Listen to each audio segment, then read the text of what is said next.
This inside here is without a doubt the best camping stove I have ever used.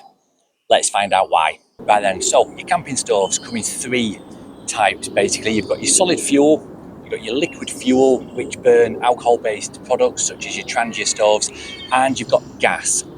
Now, I've used all three over the years, and the solid fuel is okay, but you've got no real control over it, and once it's lit it needs to burn out, or it's quite difficult to put out, and it can be quite difficult when you're packing away.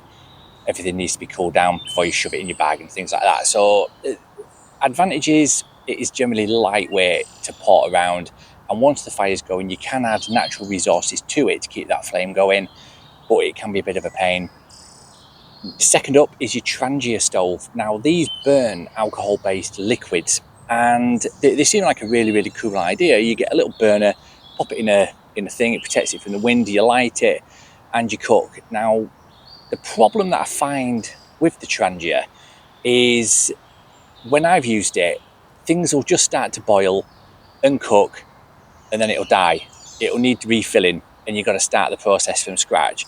And again, you've got no real control over the burning of it, the amount of flame that comes out and things like that. And if it's raining, if it's really windy, if it's freezing cold, you're not going to have the dexterity to be fumbling around opening tubs of like methylated spirit and stuff like that to get it burning. It can be a total faff. So what would my recommendation be for anyone basically wanting to get out into the wilderness, do some camping, make a brew while you're out, without any fuss, without any hassle? The simplest way is with one of these, okay? And this is a fantastic little gas burner by OEX, and it's the Kuju, okay? It is dead small, as you can see on there. It literally fits in the box that it comes in. Now, price-wise, the cheapest solution is going to be your solid fuel burner. Basically, you can pick them up for a few quid, less than a tenner. You can get out camping. You will need a cook set, obviously, like a mess tin or something like that, just to heat up your water or cook your food or whatever.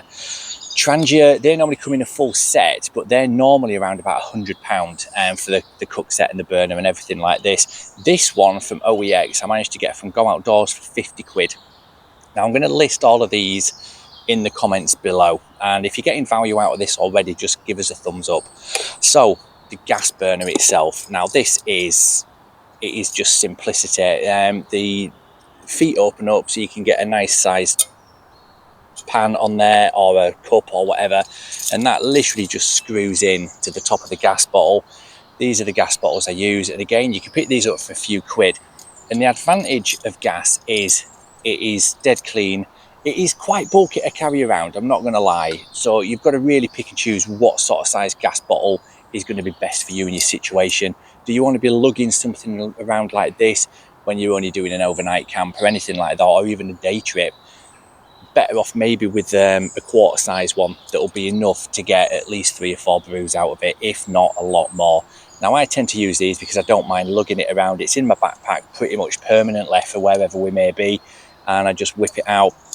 And the best thing about these is there's no real mess. You just simply screw that in onto your gas bottle like so, and you're basically ready to cook. All you need then is just turn this handle, gas comes out, and a lighter, and you're away to go. Now, the reason as well that I got this set in particular was the fact that it came with a really good, highly rated burner, the big cup, but it also came with these 2 little plastic containers, and these are great if you've got kids and you're whipping up a quick brew, some soup or like little beans or anything like that. You can just divvy them out, give them a spork each, they're happy as Larry. One thing to take into consideration is how long it's going to actually take to get your brew going. So I'm going to set this up, we're going to set a timer going. I've got some like water here. It's not freezing cold, but it's not hot water either. It's just ambient temperature. That's been in my bag all morning, and we're going to get going, see how long it takes to get this water boiling. Get that nice and steady on the ground to make sure it's nice and level. The stove is on the flat ground. What I'm going to do is, I've got quite a bit of water here, and what I'm going to do is, what have I got there? Can't really see. I've got about 500 ml actually, so I'm going to put 500 ml of water. I'm going to put the whole lot in there. As you can see, 500 ml. So that's generally plenty to make a nice big brew. And if you've got the boil in the bag food, you could always drop that in there as well, give that a heat up. So we're going to shove that on there. Make sure. Right then, let's get this going.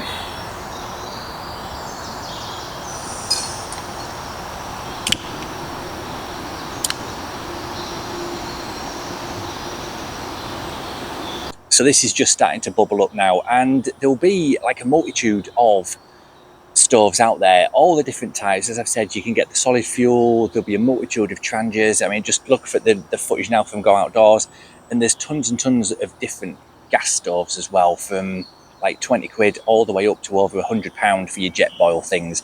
Now, I've never been a massive fan of them, and I don't see the point in paying over 100 quid when something that costs 50 quid, which was this, does exactly the same job. Now, you could argue it depends where you are, and that is a big thing. If you're doing a lot of mountaineering and stuff like that, then you're going to need something that's uber reliable, burns more efficiently, and is a bit lighter. That's fine. I can totally, utterly agree with that. However, for what I do with myself and the family, we don't go far. We don't go up mountains. The furthest we've been is up Snowdon, really, and we didn't even get to the top. We just sat and chilled out and enjoyed the scenery more than anything. But this was handy just to have with us as a bit of a backup. And again, it all depends on what your lifestyle is like, because as I said, there's hundreds to choose from, and they all do slightly different jobs in different ways, but ultimately they all boil the water, which is what you want. So it might be that a trangia works out better for yourselves. It may be that a solid burner is perfect for you, and it might also be that the gas is the best option. And for me, as I've said, I find gas to be the best option because it ticks more boxes than the other stoves. And I don't know if you can see already, but this is absolutely boiling its brains out now.